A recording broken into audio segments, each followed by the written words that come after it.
अस्सलाम वालेकुम। वालेकुम सलाम। राहीला, राहीला को मत बुलाएं, मुझे आप ही से बात करनी है। सब खैरियत? आपकी बेटी मेरी जिंदगी में कभी खैर होने ही नहीं देगी। कब तक सोमिया से बदजन रहेंगी? अब तो दिल साफ कर लें। भाभी, मैंने बहुत मुश्किल से अपने आप को रोका है। अगर ये बात मैं नुमान के सामने करती ना तो बहुत बड़ा तमाशा खड़ा हो जाता इस घर में। क्यों, क्या बात हुई है? अपनी लाडली से कहें अब तो मेरे बेटे की जान छोड़ दे। क्या बात करी आप, होश में? मेरे तो ये जान के होश उड़ गए कि शौहर के होते हुए भी सोमिया को चैन नहीं है। गलत कह रही हैं आप, मैं कैसे मान लूं ये? सोमिया अब भी हातिम को फोन करती है। मुझे बताएं क्या तुक बनता है आधी रात को हातिम को कॉल्स करने का? मेरे तो समझ में आ गया है कि हातिम मंगनी के बावजूद खुश क्यों नहीं है। खुश तो तब होगा ना जब अपने दिल में किसी को आने देगा। जब उसके दिल पे पहले ही सोमिया काबिज है तो किसी और के आने की गुंजाइश ही कहां बचेगी? मेरा दिल नहीं मानता, जरूर कोई गलत फहमी हुई है। आपके दिल के तो मैं सदके ही चली जाऊं भाभी। आपने आज तक सोमिया की कौन सी खता मानी है? अदन से शादी पे वो खुश नहीं थी, हम सब जानते थे, लेकिन इतनी जल्दी पछतावा होना शुरू हो जाएगा उसे, इसका अंदाजा नहीं था भाई मुझे। तौबा है।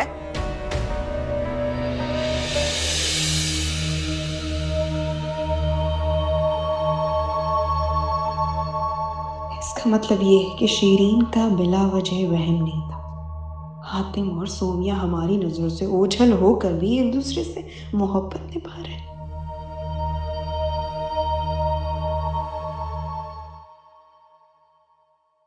सोमिया,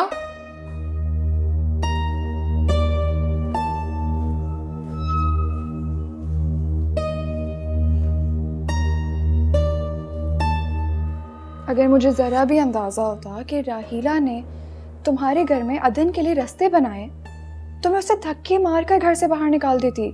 मेरे बारे में सोचने के अलावा तुम्हारे पास और कोई काम नहीं है? शायद तुमने ठीक से सुना नहीं, मैं तुम्हारी नहीं अदन की बात कर रही हूँ। अदन की बात उन्हीं से किया कर। और राहीला के बारे में? मेरा मतलब है कि राहीला के बारे में तो तुम ही बेहतर बताओगी ना। क्यों किया उसने तुम्हारे साथ ऐसे? जब वो तुम्हारे और हातिम के ताल्लुक के बारे में जानती थी तो क्यों किया उसने तुम पर इतना जुल्म? शीरी, मुझ पे कोई जुल्म नहीं हुआ है। अदन जैसा लाइफ पार्टनर मिलने से तुम्हारे जख्मों के दर्द तो थोड़े कम हुए होंगे, लेकिन मैं ये नहीं मान सकती कि तुम हातिम को भूल गई। तुम्हारा मसला क्या है शीरी? तुम्हारी हर बात हातिम से शुरू होती है और हातिम पे क्यों खत्म होती है? अगर हातिम की तुम्हारी जिंदगी में कोई अहमियत नहीं है तो तुम उसके नाम पर इतना तड़प क्यों उठती हो?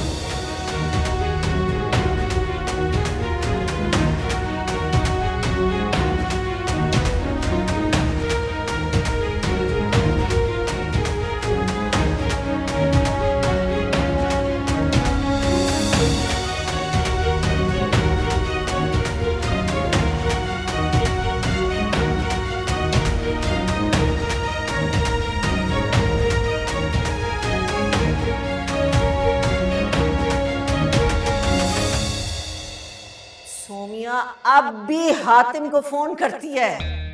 मुझे बताएं क्या तुक बनता है आधी रात को हातिम को कॉल्स करने का? मेरी तो अब समझ में आया कि हातिम अपनी मंगनी से खुश क्यों नहीं। किसी को दिल में आने देगा तो खुशी मिलेगी ना। जब उसके दिल पे पहले ही सोमिया काबिज है तो किसी और के आने की गुंजाइश ही कहां बचेगी?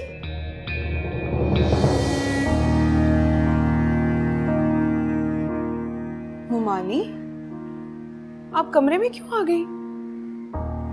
और फहमीदा खाला, वो इतनी जल्दी क्यों चली गई? जब फहमीदा आई थी तुम बाहर क्यों नहीं आई?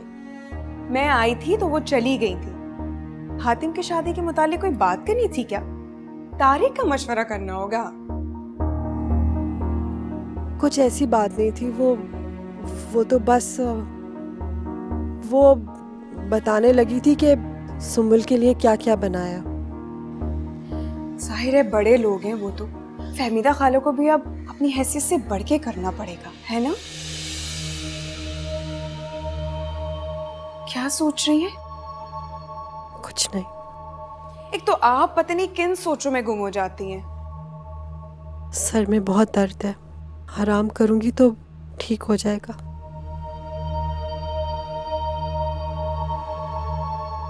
अच्छा, तो फिर आप आराम कीजिए, मैं बाद में आती हूँ। सुनो जी। एक बार फिर सोमिया का नंबर ट्राई कर लो, क्या पता इस बार मिल जाए। हमानी आखिर आप बात क्या करना चाहती हैं? कोई ख़ास बात नहीं है, वैसे ही दिल उदास हो रहा है। ठीक है, मैं कोशिश करती हूँ, अगर फ़ोन उठा लिया तो मैं आपकी बात करवा देती हूँ।